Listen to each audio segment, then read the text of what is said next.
Les podcasts Fitnedara. Savoir qui nous sommes, briser les chaînes mentales et marcher vers la sérénité. Peu importe nos origines, nos couleurs, nos goûts, notre système de croyance, la seule chose vraie est que nous sommes, car nous existons et nous sommes parfaits, tous autant que nous sommes. En être conscient nous conduira à la sérénité. Si vous nous écoutez au-delà de ce que vous avez déjà entendu ici, c'est que vous n'en êtes pas conscient encore et vous n'êtes pas seul.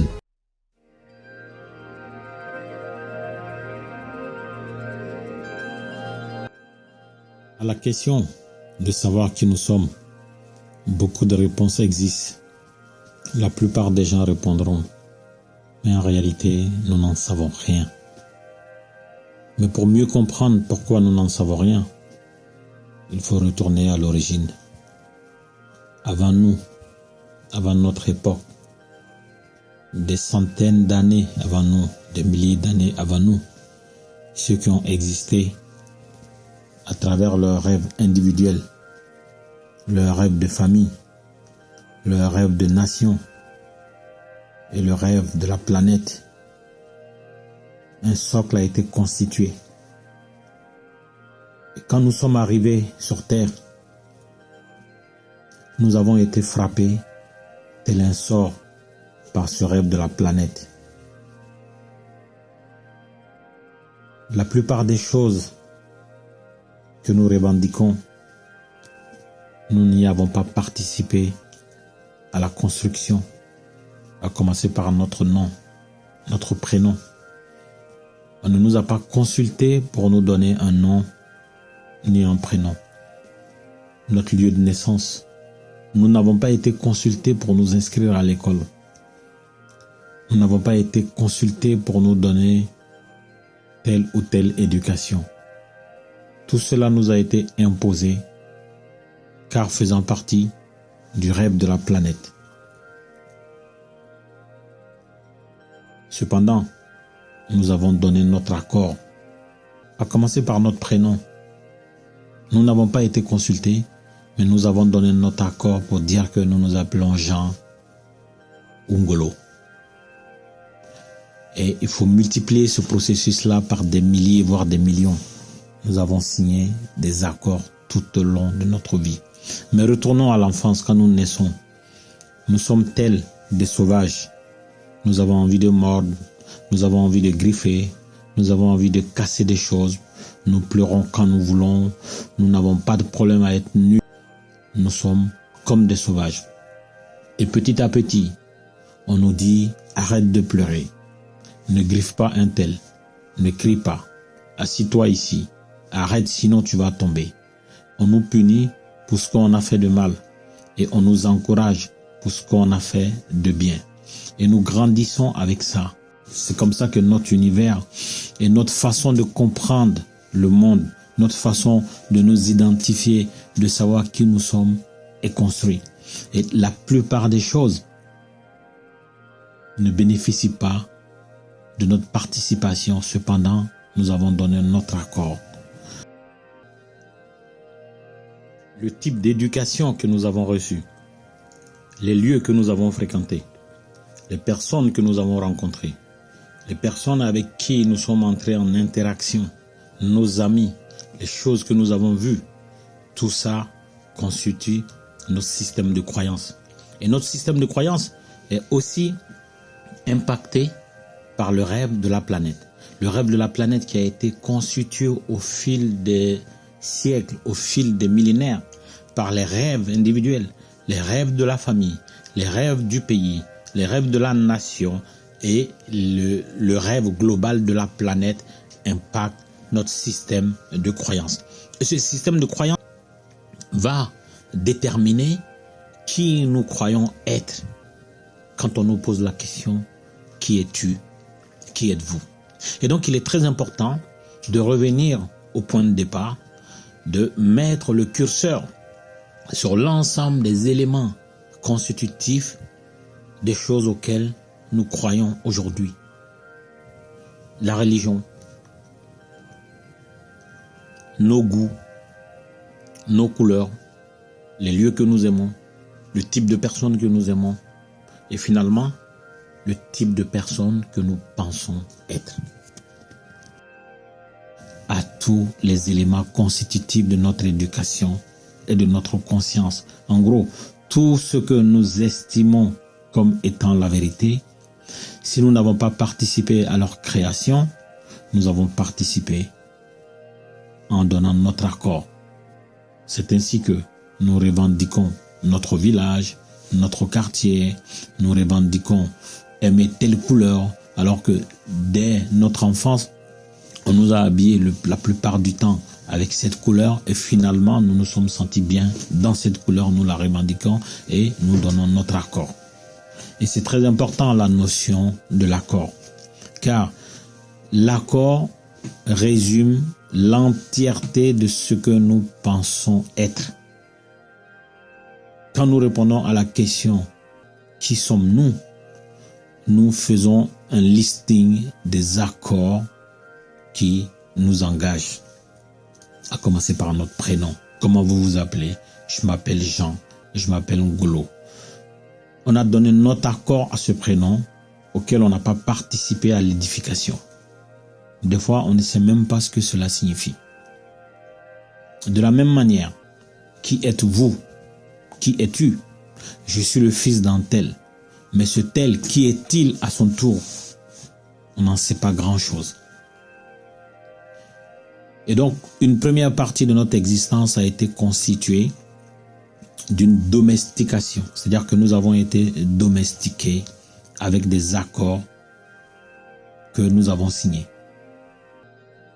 Notre domestication s'est passée exactement comme on domestiquerait un chien ou un chat. Nous sommes punis quand nous commettons des erreurs. Nous sommes félicités, voire récompensés quand nous faisons ce que nos parents ou les adultes pensent être bon. Exactement comme on dresse un chien pour aller à la chasse. Donc la première partie, on nous punit, on nous récompense. Et au finish, arrivé à l'âge de l'adolescence, nous commençons à nous rebeller. Nous désirons plus de liberté. Nous ne souhaitons plus qu'on nous impose quoi que ce soit. Et nous prenons le relais, c'est-à-dire que nous devenons notre propre juge et notre propre victime. Par exemple, je ne me sens pas capable de réussir telle étude. Je ne pense pas que je puisse apprendre tel métier. Je ne pense pas être aussi fort. Je ne pense pas que je suis beau pour participer à ce concours de beauté. Et si je n'ai pas ces capacités, c'est certainement parce que je suis nul. Et donc on commence à se punir soi-même. Mais mentalement, c'est encore plus grave que physiquement. C'est-à-dire que à chaque fois que nous n'arrivons pas à quelque chose, la sanction, elle tombe parce que nous nous jugeons et nous nous sanctionnons immédiatement parce que nous sommes le fruit intégral d'accords que nous avons signés. Et ces accords-là vont très loin. Et donc, je vous invite à faire le listing des accords que vous avez signés pour savoir qui vous êtes. En fait, finalement, savoir qui nous sommes revient à identifier les accords que nous impliquent, les choses auxquelles nous avons donné notre accord et les scinder en deux parties. Une première partie consiste à identifier les accords fondés sur l'amour, car ces accords-là nous permettent de progresser. Et d'identifier en second lieu les accords qui ont été fondés sur la peur. N'y va pas, tu ne vas pas réussir, parce que personne de notre famille n'a réussi. Personne de notre nationalité n'a réussi ici. Tu n'y pourras pas, tu n'y arriveras pas. Et ça, c'est un accord fondé sur la peur. Et ces accords fondés sur la peur constituent la majeure partie des accords auxquels nous sommes engagés. Constituent la majeure partie des choses auxquelles nous avons donné notre accord. Donc il est temps de faire le bilan si toutefois notre but est de savoir qui nous sommes. Et donc, si des accords qui nous engagent sont fondés sur la variable peur, il faut commencer par s'en débarrasser, il faut se libérer. Et les accords fondés sur l'amour, il faut les lister et les garder. Maintenant, comment le faire? Quel est le processus? quelle attitude, quel comportement devrons-nous avoir pour pouvoir identifier les accords qui nous engagent, qui sont fondés sur la peur, et les accords qui nous engagent, qui sont fondés sur l'amour. Il y a 4 choses. Ça s'appelle les 4 accords Toltec. C'est-à-dire que dans notre attitude, dans notre comportement au quotidien, il faut que nous ayons la parole impeccable. La parole impeccable, pourquoi? Le mot impeccable vient du latin pecca. Pecca qui signifie péché. Et le péché, c'est pas exactement ce que la conscience populaire croit. Le péché, c'est l'ensemble des propos que l'on peut tenir et qui nous conduisent à avoir un désagrément, qui nous mettent mal à l'aise, en fait, qui nous créent des problèmes de conscience, qui font que nous ne sommes pas bien. Et donc, finalement, la plupart de nos comportements conduisent à ces mots qui nous retardent, à ces mots qui ne sont pas positifs, à ces mots qui détruisent d'autres. C'est-à-dire que la relation, elle est très claire. Quand vous tenez des propos, vous posez des actes qui blessent d'autres, en retour, ils vous blessent. Et donc, le péché, c'est ce que vous faites à vous-même et qui vous fait mal. Et le préfixe in, qui signifie sans, donc sans péché. Et donc, le premier accord dit qu'il faut avoir la parole sans péché, et donc la parole impeccable. Et si vous avez la parole impeccable, les vertus sont immédiates. C'est-à-dire que quand vous parlez à vous-même ou vous parlez à d'autres personnes, vous faites en sorte de dire la vérité, rien que la vérité, mais sans blesser ces personnes et sans vous rabaisser vous-même. Et là, vous avez une parole impeccable. Et en deuxième lieu, le deuxième accord qui vous permettra de déterminer qui vous êtes réellement sur cette terre, c'est de ne pas en faire une affaire personnelle. Peu importe ce qui peut arriver, peu importe ce qui peut être fait, ce qui peut être dit sur vous ou contre vous, n'en faites pas une affaire personnelle. Détachez-vous des événements. Ayez du recul. Ayez une vision lointaine et en même temps proche des événements. Et cela vous permettrait d'être à l'aise, de vous détacher avec le poison qui se trouve dans les actes qu'on pose contre vous. Donc, en résumé, le deuxième accord que vous devez signer avec vous-même, c'est de ne pas en faire une affaire personnelle. Et le troisième accord que vous devez signer avec vous-même, c'est de ne jamais supposer. Ne jamais supposer, c'est-à-dire que peu importe ce qui se passe. Dans le premier accord, on vous demande d'avoir la parole impeccable. Et dans le troisième accord, on vous demande de ne jamais supposer. C'est-à-dire qu'il faut toujours poser la question. Quoi qu'il arrive, vous avez des doutes, vous avez des interrogations.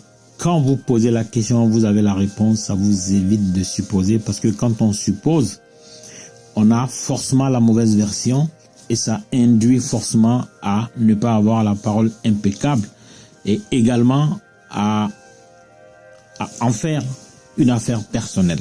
Donc, les trois accords sont liés. Donc, en résumé, le troisième accord, ne jamais supposer. Aller droit au but, poser la question. Et le dernier accord, c'est toujours faire de son mieux.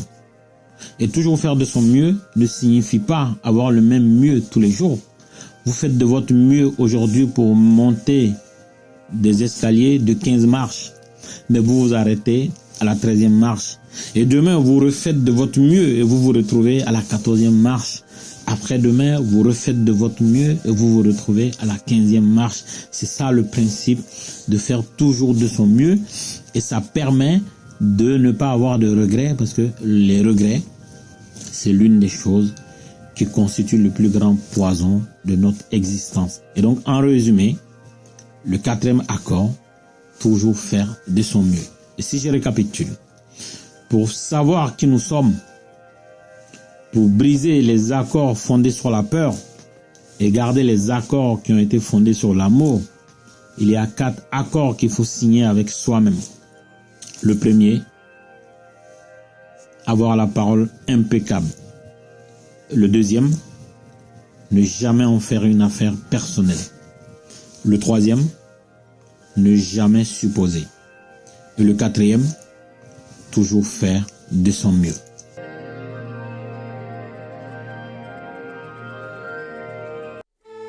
Les podcasts Fitnedara.